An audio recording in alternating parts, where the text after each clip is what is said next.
J'ai dit très clairement, et je le La redis France est ici, que Sébastien Lecornu est l'incarnation de la complicité de la France avec le génocide.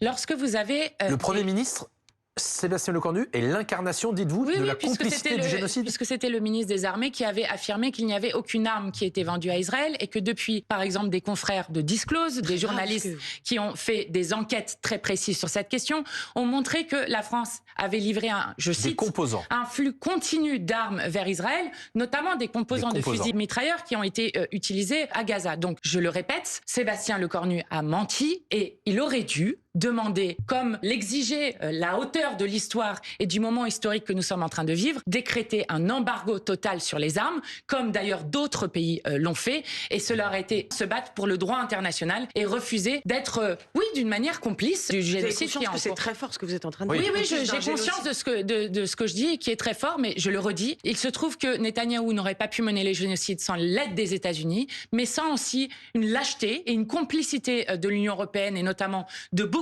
des pouvoirs, notamment de la France, qui ont refusé de sanctionner Netanyahou, qui ont refusé l'embargo total sur les armes, qui ont refusé de suspendre l'accord d'association entre l'Union européenne et Israël.